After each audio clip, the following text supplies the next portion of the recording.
Gentlemen, welcome back to the Conflict Zone, your go-to source for insightful discussions on international affairs, law, and security. I'm your host, Dr. Christian Barrientos Ichaso, and today we have a truly exceptional episode lined up for you. We're diving deep into the heart of the matter, exploring the unfolding events in Ukraine and shedding light on the expertise of a distinguished journalist who has covered such critical international conflicts.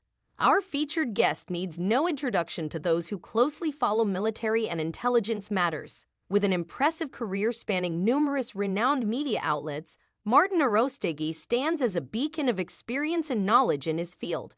Martin Arostegui's remarkable career. Martin Arostegui is not just a journalist, but a seasoned war correspondent who has ventured into the heart of conflict zones to bring us the stories that shape our understanding of global events. He's been a voice for the voiceless, reporting on the complexities and nuances of international conflicts that mirror the current situation unfolding in Ukraine. Arostegui's byline has graced the pages of reputable publications such as Voice of America, The Wall Street Journal, The Daily Telegraph, The Washington Times, CNN, FOX News, UPI, and France 24. His reporting has provided invaluable insights into the world of military operations, intelligence strategies, and geopolitical dynamics. Twilight Warriors, exploring military special operations. But Martin Arostegui's influence doesn't end with his reporting. He is also an accomplished author, having penned the enlightening book Twilight Warriors. This book delves into the world of military special operations, shining a light on the brave men and women who undertake covert missions to ensure our security.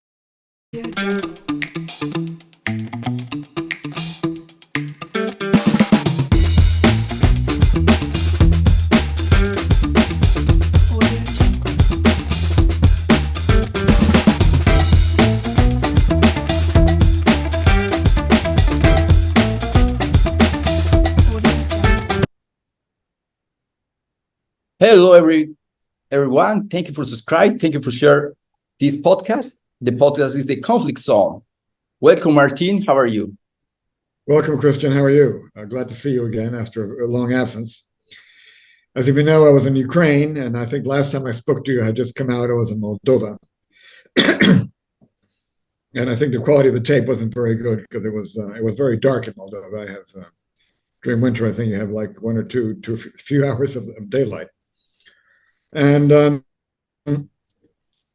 so today, where I am right down a location near Gibraltar, one of the world's shipping choke points, we're going to talk about how there is a growing crisis, the growing crisis I think everyone's aware of, in what is another of the world's major choke points, which is, of course, the Red Sea, the Gulf of Aden, that leads into the Red Sea and into the strategic Suez Canal, through which 20% of world shipping moves.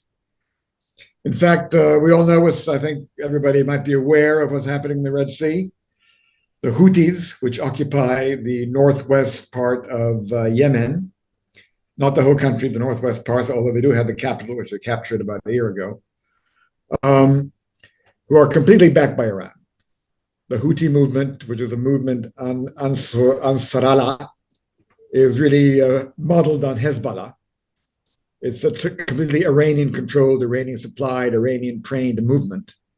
The latest information is, and this I get from Reuters, that there are Iranian Revolutionary Guard officers that actually operate in situ with the Houthis, directing and supervising their missile attacks against ships and against Israel.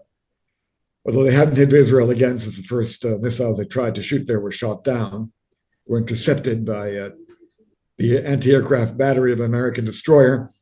And since then, they've been mainly targeting, in fact, I would say exclusively targeting, Western shipping passing through the Gulf of Aden into the Red Sea and up to the Suez Canal. There have been some 30 attacks.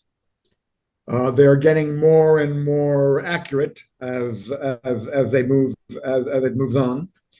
They hit today or yesterday, an oil tanker, and I believe there's a fire on board. There was a tanker transporting naphtha, which is a highly flammable component of gasoline, and that was hit. And well, as I understand, the crew is in lifeboats at this stage, right?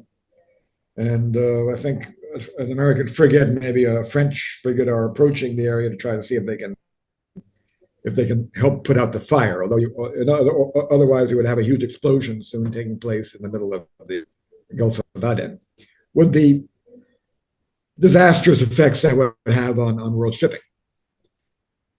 There's already a 25% reduction in the amount of shipping that goes into the Red Sea. Ships are being diverted around the Cape of Good Hope, around circumventing South Africa, which is a trip that takes 1 or 2 more weeks. And this, of course, is creating, again, gluts in the supply chain, interruptions in the supply chain, not gluts, sorry. And it will obviously, in the short term, increase world prices of a whole variety of goods, particularly oil, and possibly others. It affects trade, not just from the Middle East. It affects trade moving from China and Asia to Europe and North America and Latin America. So I think the crisis there is growing, and although the air raids, by combined air raids between U.S. and British forces,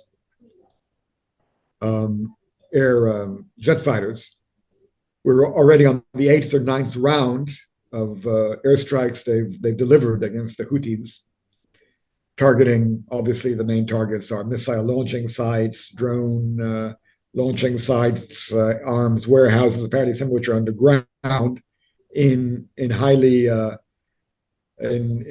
fortified bunkers, so they're difficult to get to. I think they're starting to use concrete busting, bunker busting bombs, paid low half-ton bombs to get to the arms depots, which is the only effective way, because actually the Houthis have had years of experience in dealing with airstrikes. I mean, they were hit continually by Saudi Arabia, which tried to prevent their capture of the capital, and they managed to survive that. They managed to evade them quite well, and they did in fact take the capital some time ago.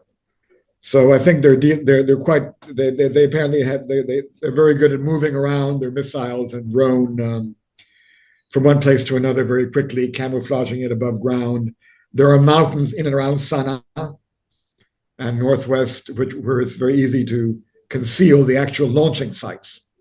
So they have to go, if these air raids are going to have any effect, they're going to have to go after the warehouses, the almacenes containing the missiles and drones, and that's going to be a very long, drawn-out process. I mean, everybody's talking about long, drawn-out process. I mean, every military expert has said so. The U.S. State Department has said so. The British Prime Minister Rishi Sunak said so before Parliament. So we're talking about something that's going to be going on for a very, very long time, and possibly escalating in intensity. I don't know if it'll get to the point in which actual, maybe special forces or Marines may have to be landed in Yemen to conduct certain operations of a limited sort, I'd imagine, but it could conceivably come to that if this goes on much longer. Now, at the same time, and I think there isn't much awareness of this, at the same time, in fact, I wrote a piece about this for the American Spectator and for the Diarios Americas. Russia, while the Houthis are operating from Yemen to control the Red Sea with Iranian support, I even think a couple of Iranian warships have even been dispatched to the area. Russia is beginning to move on Sudan. During the past few months, there's been a intensifying Russian effort of restructuring the Wagner's operation in Africa, which of course came into question after the assassination of their boss, Evgeny Prigozhin, by undoubtedly, I believe, and so does the Wall Street Journal and many other people, with the Russian intelligence services, with the authorization of Putin, of course. So now the Russian Military Intelligence Service, GRU, has their general Adrianov has been in various African countries over the past few months, working to move the contracts with Wagner to direct agreements between the various African countries where Wagner operates and the Russian Ministry of Defense. Okay, and in fact, with the recent coup in Niger, they now control practically all of the Sahel region in the Western Sahara, going through Chad, Central African Republic, as well as Libya in North Africa, where they have vast bases. I mean, they have air bases containing attack helicopters, heavy lift helicopters, Sukhoi 25 jet fighters. I mean, they're talking about a pretty substantial military infrastructure. And their ultimate target, where they're moving very carefully and very cautiously and quite covertly, is Sudan. Prigozhin, quite some time ago, when through Wagner,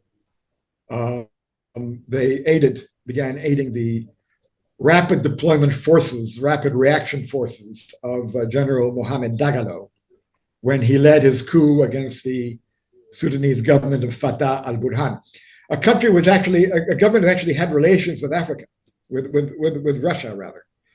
But I think maybe Moscow felt they weren't moving quickly enough to establish a Russian naval base in Port Sudan, which is something they've been after for quite some time.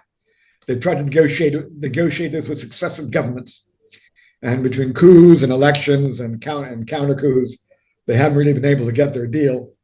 And Burhan, I think, who led the government called the Transitional Council, was delaying any action on this until they could have new elections and this could be voted by a democratically elected parliament.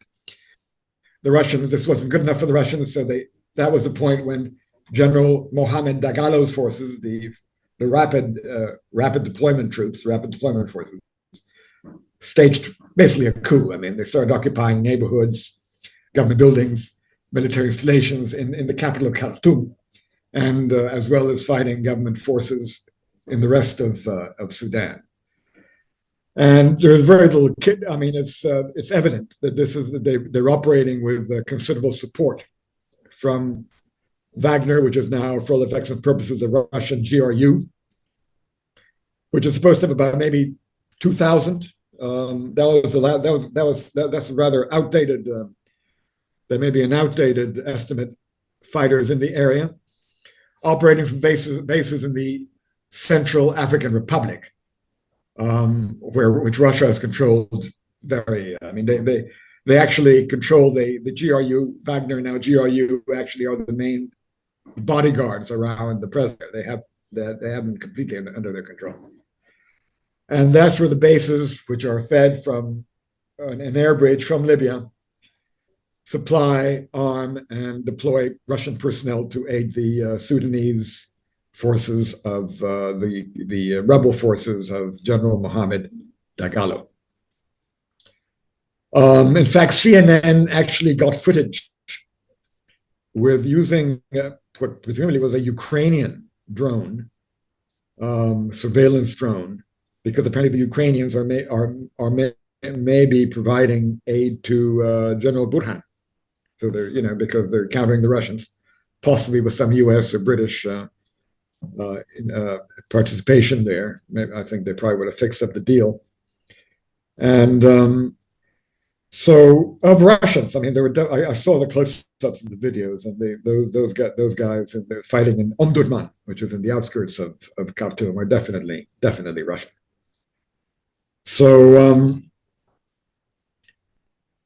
So if Russia manages to consolidate its hold on Sudan, establishes a base a Red Sea base in Port Sudan, and Sudan's coastline dominates the western side of the Red Sea, Yemen being on the east side of the Red Sea, you would, in fact, Russia and Iran would basically be in a position to completely control the entry into the Suez Canal and choke one of the most vital navigation routes in the world. They would have total control. Now, at the same time, it's interesting. Russia just, after being chased out of the Black Sea by Ukrainian sea drones and cruise missiles. They've got ships. They've sent missile frigates back into the Red Sea over the past week with caliber missiles. So they're back at it. They're back in the Red. Their fleet is back in the Black Sea rather, and of course through the Black Sea flows a large percentage of the world's grains. I forget the exact number now, but it's a considerable fraction, a considerable percentage of the world's grain commerce and grains, food, basic food, wheat, that kind of thing, moves from Ukrainian ports out to the Black Sea. The Russians have been trying to blockade this. They seem to have desisted after several of their ships were blown up by Ukrainian missiles and drones, but now they're back. They've got at least 2 missile frigates there. So they may be again trying to blockade Ukrainian sea routes, grain routes into the Black Sea, which goes out into the Bosphorus and the Mediterranean. So if Russia blockades the Black Sea and blockades the Red Sea, they would basically choke off the main routes for oil and food. Now, I think this is Putin's endgame. I really do. Because I think this is the way he expects to bring about a beneficial peace deal in Ukraine, which I think is already being talked about. There's talk that we're already talking to the Americans. There's talk that Zelensky is beginning to talk to the Chinese. And on the ground, he's going to have to negotiate from a pretty weak position because the Russian winter offensive has gone nowhere, okay? Their advances have been very marginal. The locations they've been able to capture are very small. They don't yet have Avdiivka, right? After 2 months of trying, losing about 1,000 men a day, they still haven't captured Avdiivka. They don't control all of the Donbass. So basically, Putin has to work with cards to at the very lackluster performance and the failure of his army to actually achieve his objectives on the ground, which have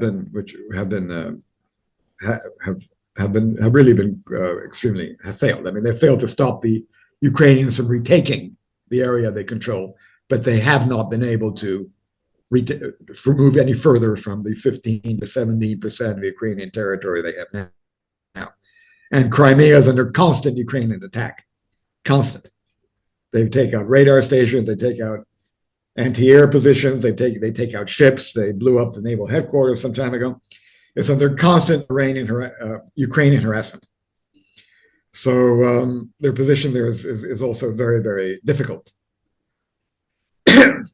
So that's so Russia's. I think that is what they're going to play with. They're going to play with their new capability to block the Red Sea and the Black Sea, cutting off the main routes for oil and food into the rest of the world, into Europe mainly. And it's the Europeans that are going to obviously be a main key players in any negotiations. So I think that's where he's heading. I think that is his strategy, and I think that's where this is going.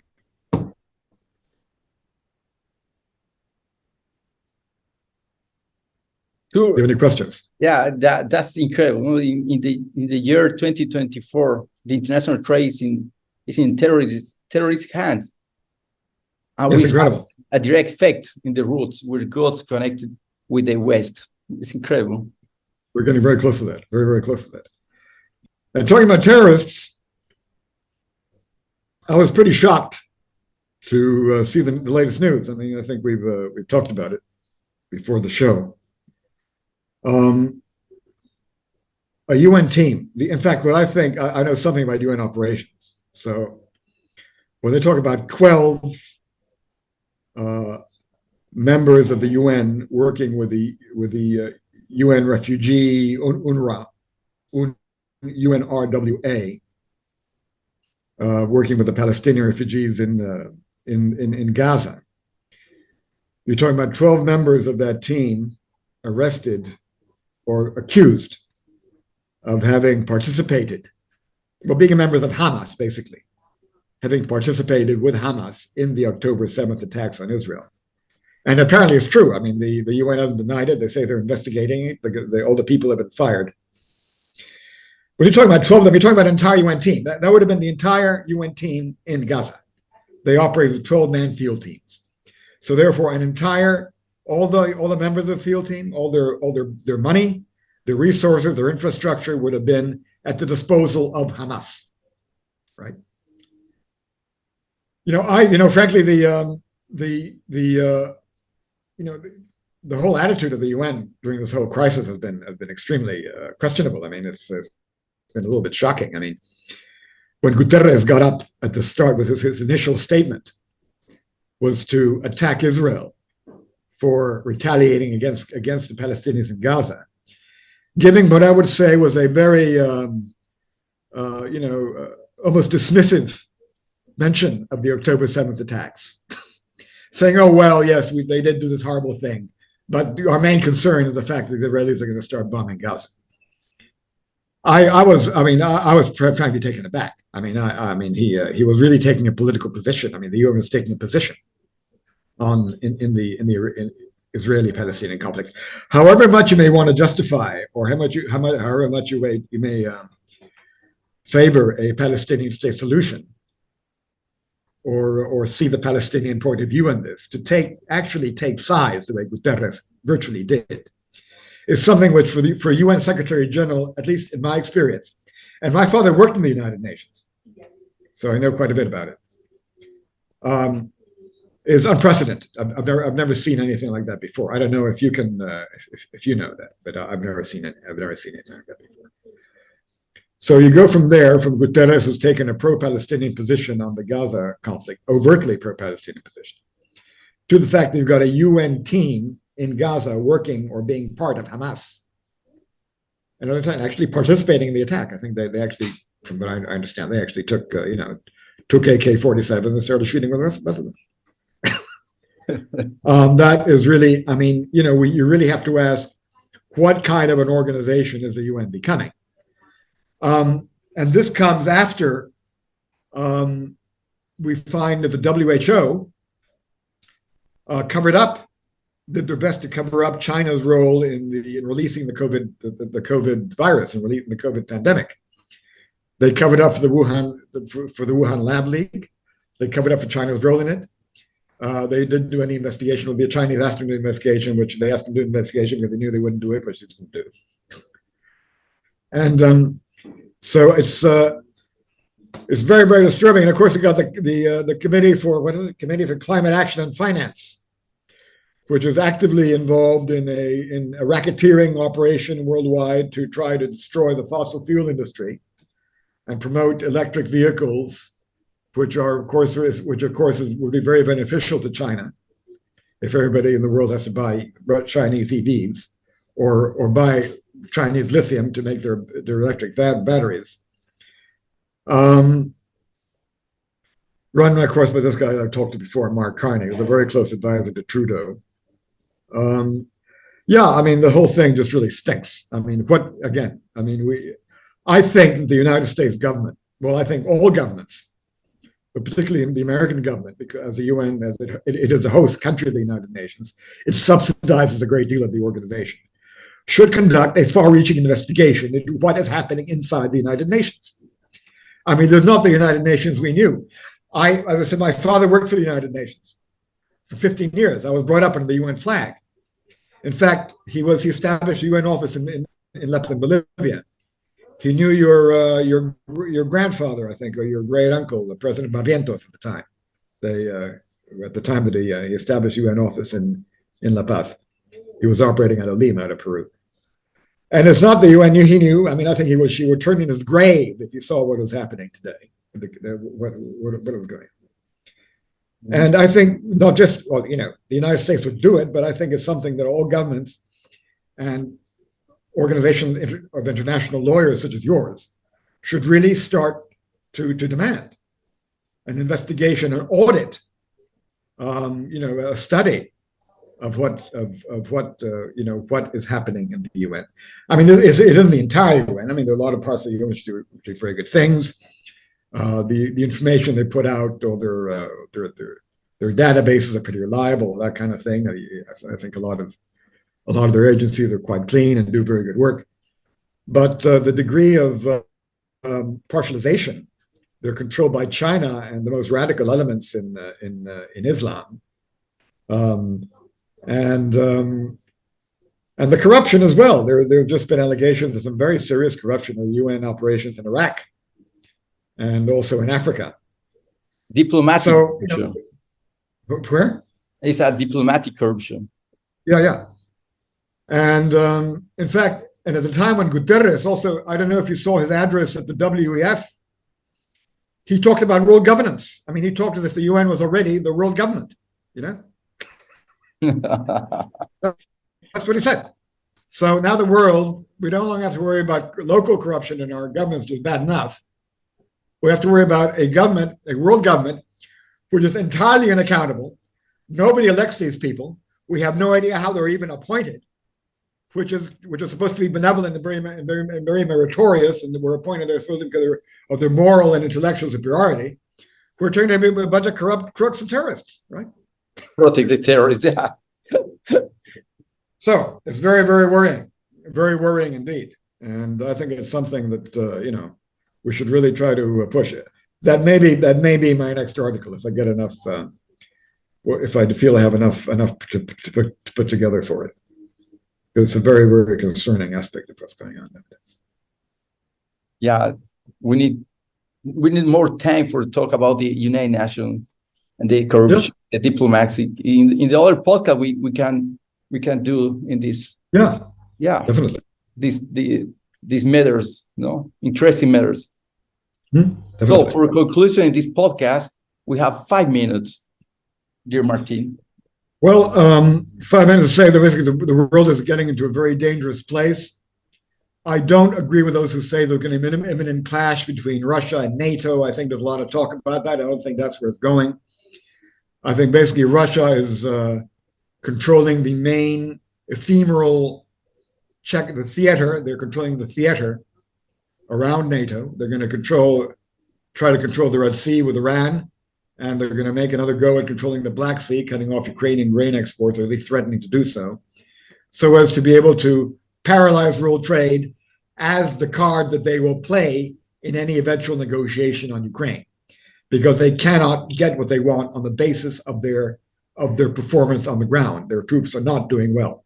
They have not achieved their objectives there.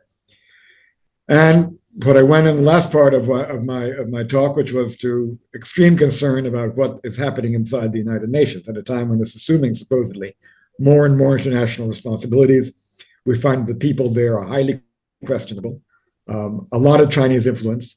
Now we have Hamas involved with the UN teams operating in the Middle East. Incredible. And with simply unassailable proof of it. And the Secretary General is taking a political position on an international crisis, taking sides, pro-Palestinian side in the Gaza conflict. So that's something that I think we definitely have to work on. That is something I think has to be exposed, denounced, and investigated, because that could be very concerning going forward.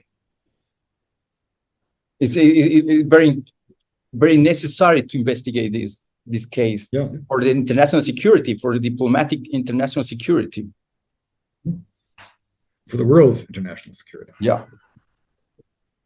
Especially when you got the WHO now talking about new pandemics. They're talking about is the UN bioterrorism? Is the UN, in fact, they covered up for the Chinese role in releasing the COVID virus.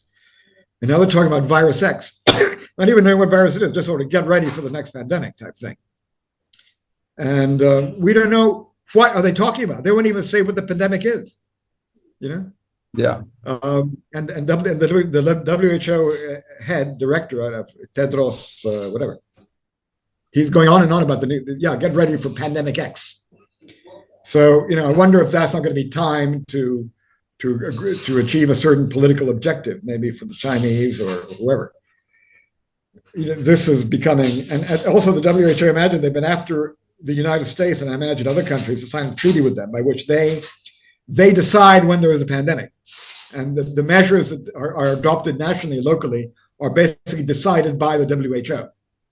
So they're trying to push this now at a time when the UN is clearly becoming a Chinese-controlled, terrorist-controlled organization. So in fact, do we have the UN now going to use bioterrorism to achieve political objectives? It's true. I'm not saying they are. I'm just saying the optics look like that is what is going on. I mean, there's a possibility that this nightmare scenario, this incredible, could actually be playing out. Chinese communists. The Chinese communists have a deal with a terrorist, with Hamas and other terrorist organizations. How Hezbollah, Iran, North Korea, Chinese have a deals with the terrorists. That's the big problem for the United States and for international security. Christian. Thank you. Thank you, Martin. Thank you. See you in the next podcast. We talk more about the international security, international law, business, and all. Subscribe and share this podcast. Very interesting. Thank you, Martin. See you again. See you soon. Take care. Bye. Analyzing the situation in Ukraine. Today, we're fortunate to have Martin Arostegui with us, providing his expertise on the developing situation in Ukraine. As tensions rise and international concerns mount, Arostegui's insights will offer a deeper understanding of the complexities at play and the potential implications for global stability. A message from Dr. Christian Barrientos Ichaso. Before we kick off our conversation, I'd like to take a moment to express my gratitude to our audience. Your support, subscriptions, and engagement keep our mission alive to foster awareness and understanding of critical international matters. As an international company and business lawyer, I am deeply committed to sharing insights on international law, security, compliance, anti-corruption measures, tackling crime, and facilitating smooth trade relations. Stay connected. So whether you're an avid follower of international affairs, a business professional navigating the complexities of global trade, or someone seeking clarity amidst the chaos of international conflicts, podcast The Conflict Zone is your destination for accurate information and informed discussions. Ladies and gentlemen, grab your notepads, ready your questions, and get ready for an illuminating conversation with the one and only Martin Arostegui. Stay tuned because you won't want to miss a single moment of this episode. Thank you for joining us, and let's dive right into the heart of the matter.